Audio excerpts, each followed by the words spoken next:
the injuries, infections, and other things that can go wrong. Most of the time, your body is very good at keeping things running smoothly. However, there are also a variety of ways to get hurt yourself or to get sick. For each of the injuries, infections, and ouches listed in this section, I will describe the symptoms or what the injury or sickness looks like and feels like, your first response, what you should do as soon as you're hurt or sick, what your doctor will say to or do to help your body recover, what your body is doing to heal itself and help you feel better, what you can do to prevent this injury or sickness from happening in the first place, or to keep the injury or illness from getting worse.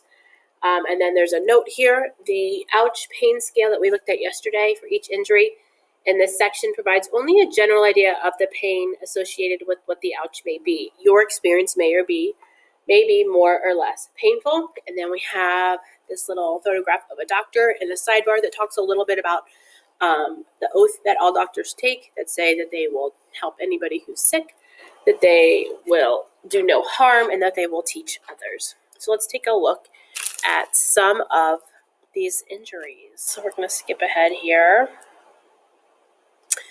and look at, nice gory one here. Help, I'm bleeding. Your skin performs well when bumped and pinched. However, a sharp knife, broken glass, a pair of scissors, or even the edge of a piece of paper can easily pierce your armor. The first sign that your skin has failed is blood, which will come flowing out of the injured area. You'll also feel pain as your nerve endings and brain send messages informing you of what to do. If the cut isn't too deep or large, the bleeding will stop fairly quickly. Larger cuts can take longer to stop bleeding, and you may need stitches to close the wound. So your first response here, if there seems to be a lot of blood, you should seek medical attention immediately. If the cut's minor, first stop the bleeding by pressing a clean cloth against the wound for a minute or so. Then clean it with soap and warm water, making sure to remove any dirt or grime that is in the damaged area of skin. Once clean, an adult can apply an antibacterial ointment to the wound to keep germs from infecting the area, and then apply a bandage. What your doctor might do, you will only need to go to a doctor if the bleeding doesn't stop after several minutes or if the wound becomes severely infected. Deeper wounds may require extra help in the form of stitches, staples, or a special glue. If you go to the doctor for a skin injury, here's what might happen. First, your doctor will numb the injured area with an anesthetic. Then she will sew the edges of the cut together with a special type of needle and thread or suture.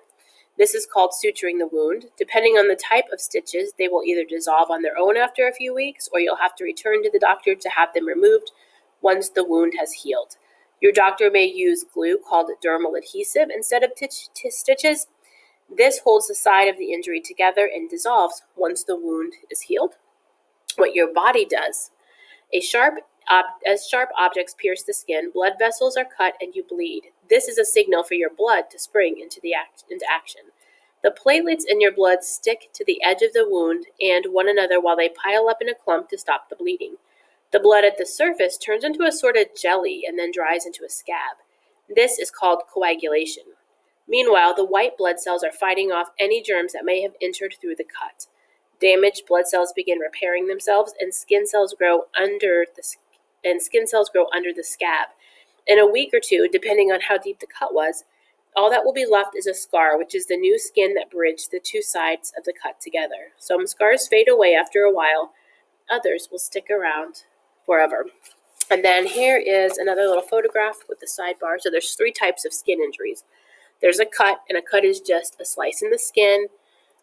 A scratch is usually less serious than a cut. It's the result of a sharp object scraping against the skin and just barely penetrating the first few layers, kind of like in this picture here.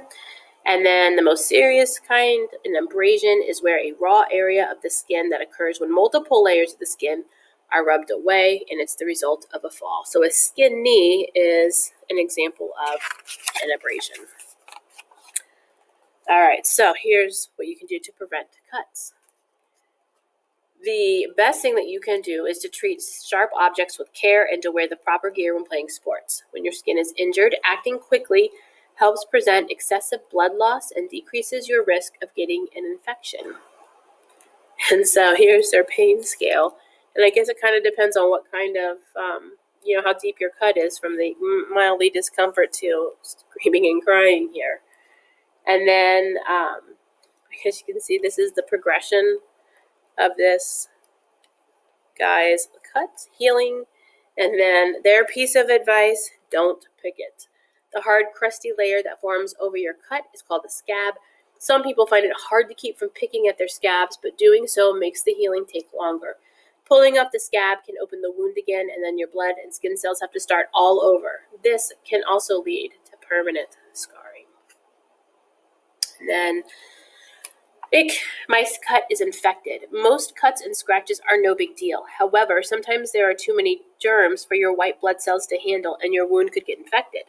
An infected cut looks red and swollen. It feels warm to the touch and often contains pus, which is a thick yellow or green liquid. Your body responds by raising the temperature around the wound, and sometimes your whole body will get warmer and you'll develop a fever. Meanwhile, your white blood cells continue to fight the germs as well as eat away at the pus. Yum. Your doctor may prescribe an antibiotic to help your body. She may also need to reopen the wound to drain the pus. Also, yum. Antibiotics work quickly and can kill most of the bacteria in a few days. The one problem with antibiotics is that over time they lose their effectiveness in killing certain bacteria.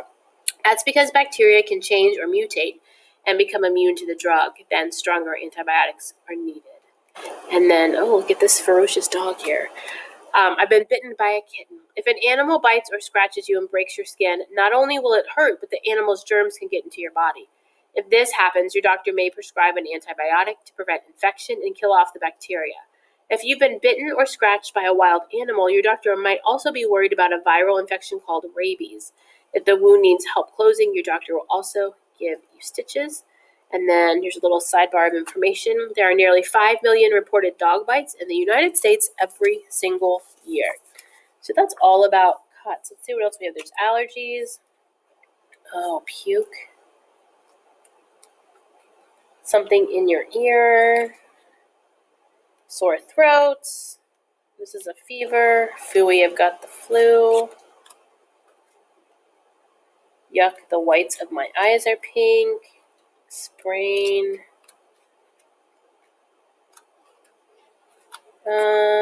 Let's look at a burn. I love that the page is red.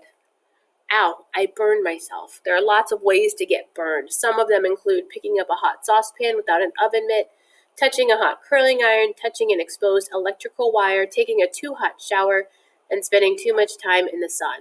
When you get burned, one or more layers of your skin is destroyed. How serious your burn is depends on how hot the heat or flame is and how long your skin touched it. Your nervous system sends near instant messages, pain, to the burned area so that you will remove your skin from the source of the burn, but your skin can get damaged just as quickly. While many burns will hurt right away, sunburns can be a bit different. They take a while to develop. So if you're out in the sun and your sun is getting burned, you might not notice until it's already too late. That's why it's important to put on sunblock and stay out of the sun during its peak hours, whether or not you feel yourself getting burned. And then, this is what I always wondered about. We talk about types of burns that are listed here, and I know it's really hard to see because the page is red. So there are 4 kinds of burns. There's a first-degree burn, and that is like the most minor kind. So that's like sunburn or like, you burn your hand on a hot pan, and it usually heals in 2 to 5 days. The worst kind of burn is called a 4th-degree burn, and your skin would be black and charred. And it says it's typically caused by electrical burns, and it could take months for you to heal. There are some responses to burns. There is a first response. Can be treated at home, but more serious burns, you need to go to your doctor. The first thing to do if you get a mild burn is to run cool water over it, and it stops the burning and helps numb the pain and reduce the swelling.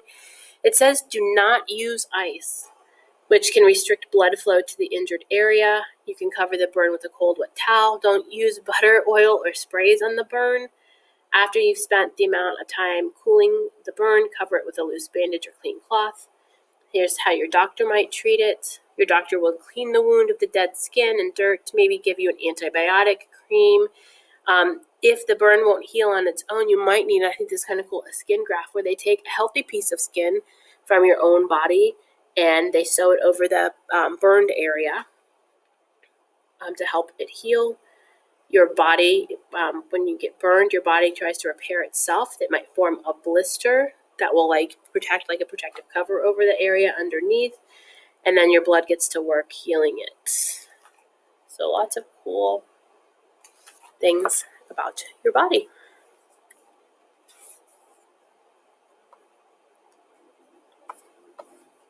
Okay, video, mouse. My trackpad is not working, so sorry this is taking an abnormally long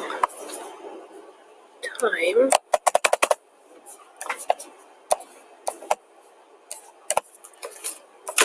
Alright, so I'm going to take you over here to the mouse. Sorry, you can quit watching. That's the end of our video.